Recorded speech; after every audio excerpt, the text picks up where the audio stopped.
Hey everybody, welcome back to Once Upon a Page. I'm here with Amy and Heather, and we are going to be talking about some of our favorite reads, authors, the books that we really love, and let's just jump right on in. All right. Anybody who follows me at all on my blog will have no trouble knowing who my favorite author is. Kristen Heitzman. Yeah. Absolutely just fell in love with her writing ages ago, and got an opportunity to meet her one time, and you hear about those times that you're like, oh, I met my favorite person and it was like awful, whatever. No, she was amazing. And we actually had a one-on-one consultation, and lunch started, and she's like, oh, just wait here, I'll go get our lunch for us, and went and got our lunches and brought them back, and we continued. I was like, yes! Nice. Totally fangirl. I was trying so hard to be very professional. My husband said he walked because he got me the registration to this conference as an anniversary gift, and went with me down there. And he was walking through the lobby when I happened to be there. He goes, "Okay, you were holding it in really well," but he's like, "I can see it." It was just right there under the surface. That's really funny. That is funny. So she's got to be one of your favorites. Yep. Yeah. I'm kind of all over the board there because I went through lots of phases in my reading. Like, I like romance. I know you guys probably don't believe it, but I do.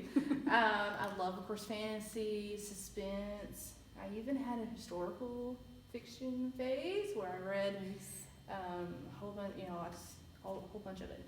So I have lots of. I can't narrow it down to just a favorite. Probably if I had to, Ted Dekker is one of my all-time favorites. Love him. And then, of course, Suzanne Collins' Hunger Games is like one of my favorite series ever. I can read it and read it and read it. Great series. Love it. Love it. Okay, so it is super hard to narrow it down. I have so many that I always like, oh, they have a new book coming out. But the one that I always try to make sure I have the copy of her new book on my shelf when it comes out is Karen Whitmire. And she's a historical romance. It's all set in 1800s Texas, and it's so fun. Her characters just make me laugh. And I have not met her in person, but I have met her through email and Facebook, and she is just as great as her characters. She really is. She's got this bubbly, wonderful personality. So it's really cool. Now, have either of you, talking about historical, have either of you read any of Laura France's, is it France? I don't know how you pronounce it. I don't recognize that I think name. I have. An Unbound Heart and Moonbow Night. I don't recognize that one at all, no. That is some of the most beautiful writing. I mean, the way she describes things, and if you like historical fiction, that's another really, really good one to go to because it's just very artistic, the way she describes the scenes and things like that. Just beautiful writing. You don't see that much anymore, like the beautiful scene descriptions and stuff, because everybody wants you to take a lot of that out. And I sort of miss it because I was an English major in college. We didn't have creative writing degrees or whatever, but so I just majored in English, and you do a lot of reading. You're an English major. That's basically what you do. You read. And it's not all everything that you want to read. Right. But it's a lot of old stuff for the most part. And you just get used to reading all the descriptions. Now, I don't want to go back to the point of like Les Mis, where he could go chapters on the scenic Paris sewers, but going back to a little bit more, I love that. I love being able to picture it in my head and see where they are. That is a question I saw recently. People were talking about, do you want the author to describe the person in detail, or do you want them to leave you coming up with your own? I mean, I think we all come up with our own anyway, even with a good description. What the characters look like, and But I want to know what they had pictured. I don't want to just be like, okay, I'm gonna insert a blonde-haired, blue-eyed, you know, Yeah. I want to know What they were what thinking. they Yeah. were thinking. You know, they're supposed to paint me a picture. Mhm. I will say it's always disappointing to me to look at the front of a book and see what the cover person looks like, and then read the story and think, this doesn't match. So I was really excited when I got the cover of this book, because I feel like she did an excellent job Mhm. finding people that actually matched the way I pictured my characters. Mhm. That was really exciting. And I don't give a lot of description of my characters in my books, but I give just enough that Just you know what they should look like. Mhm. And I that's it. apparently forget that I have, because I got told by some of the readers in our local writing group, how many times do you need to tell me she has auburn hair? I really like auburn hair. I don't know. That's funny. But, Oh, that's funny. That is really funny. so who has been one of your biggest influences as an author? Gosh, that's a hard question. Okay, so I have authors who have been influential in that they've mentored me. And then I have authors who've been influential in that I like the way they write. And so I try to make my writing more like theirs. Mhm.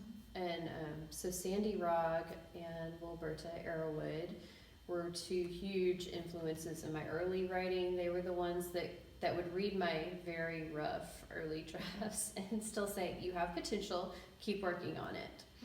And Sandy was the one who actually published my first book. So that's very influential. Like, keep working on it to the point of, I believe in you so much, I'll help you get this published. Authors that I've read over the last several years that I love their styles are like Autumn MacArthur. She writes contemporary Christian romance that all of her characters are fun. All of her books are just, they're so good. I always have trouble pronouncing this name, but Chatona Havig. It's a really funny name, but every book of hers that I've read is amazing, and they're all different, and I love that, because I don't want to be one of these authors who just writes the same thing over and over and over again. I want them all to sort of stand on their own and be their own book. For me, and it's funny because she doesn't write fantasy, but Susan May Warren is like one of my all-time favorite writers ever. She historical? No, contemporary. Contemporary. And, you know, but her characters are real. Like, Yeah. you know, every time I read one of her books, I feel like it could be anybody, you know, it could be me, you know, like whatever her character's going through. And so that's one thing that I really love, is having characters that I want them to feel real to the readers. And, you know, so she is definitely one that has been very influential. I'm not going to say mine You're because not it's going the to say same one. yours. It's, Oh, you is know, it? Yeah. I will say that this particular person that will remain nameless, because I already named her today, influenced me greatly at that same conference, because it was at a time when plotting was the thing. The only way to write a book is to plot everything. You have to have the family history going back 5 generations. You have to know the history of the setting that you're in. You have to, I mean, just everything so detailed and so rigid and so not me. And I sat in that conference with her, and she was doing her part of it, because it was a very small conference, like at most 20 people. Nice. That is nice. And Those are fun. there were like 5 or 6 presenters, I can't remember. And when she got up, and this is after everybody's talking about plotting this, plotting that, plotting, and she said, you know, there's nothing wrong with plotting at all. You know, it can help make sure your story is strong and good and everything. She's like, but that's not how I do it. I am just as surprised by what my characters do as the reader. Yeah. And I finally felt so free And to relieved. write the way. Oh yes, the fact that I don't plot doesn't mean I stink as a writer. Right. Yes, you know. It may be for completely different reasons, you know. But to hear her say, and to know she's successful with what she does, and to hear her say it's okay to be yourself, as long as you're a strong writer. Yeah. It's okay to do it your way, as long as what you've got at the end, after the writing and editing and revising and all of that, is a strong, well-written story. And that probably influenced me more than I mean, there have been a lot of people at conferences that have said things that I've taken to heart and added into, I really do need to remember that when, you know, at Blue Ridge this year, Greg Bridgman spoke, and he talked about